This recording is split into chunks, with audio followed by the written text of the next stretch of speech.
Hey guys, আমরা যাচ্ছি বালিগঞ্জ বাজারে বার্থডে কেক আনার জন্য, কারণ আজকে আমার জন্মদিন।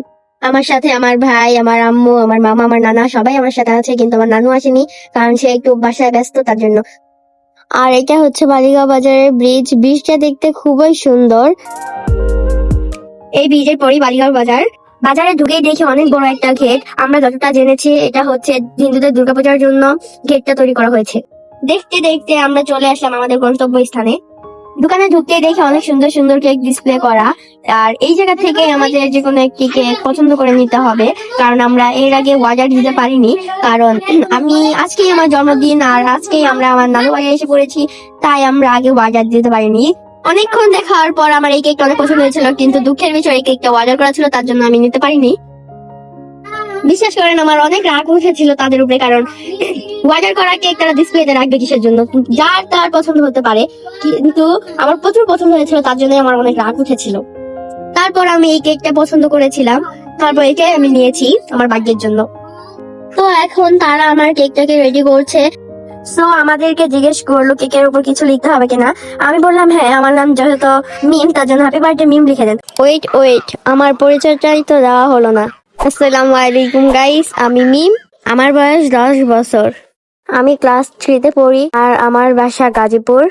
আমি এখন আছি মুন্সিগঞ্জ, আমার নানু বাড়ি। তারপর আঙ্কেল খুব সুন্দর করে হ্যাপি বার্থডে মিম লিখে দিল। এরপরে সাইডে তাকিয়ে দেখি অনেক সুন্দর সুন্দর মিষ্টি রাখা। আই থিঙ্ক এগুলোর নাম সন্দেশ। তো আমরা এই জায়গা থেকে 2টা সন্দেশ নিয়ে নিলাম। আর সন্দেশ গুলার কেজি হচ্ছে 800 টাকা করে।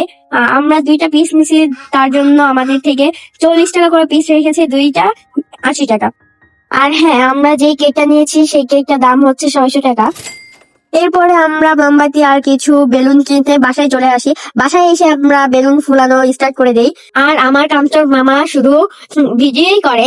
তারপর বেলুন গুলো আমি একাই ফুলিয়ে শেষ করলাম, আর এখন আমাকে কেক কাটার জন্য রেডি হতে হবে।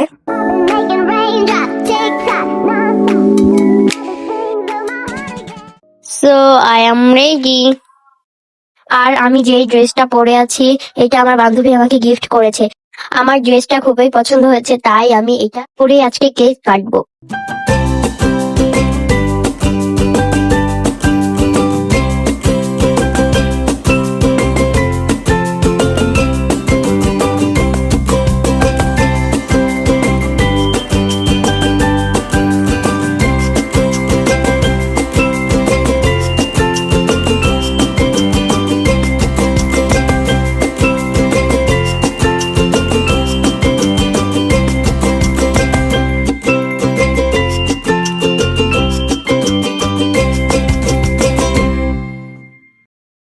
এরপর কেক কাটা শেষ হওয়ার পরে আমার নানু আমার জন্য আরেকটা গিফট নিয়ে এসে পড়লো, যেটা কিনা আমার প্রবাসী মামারা আমার জন্মদিন উপলক্ষে আমাকে গিফট করেছে।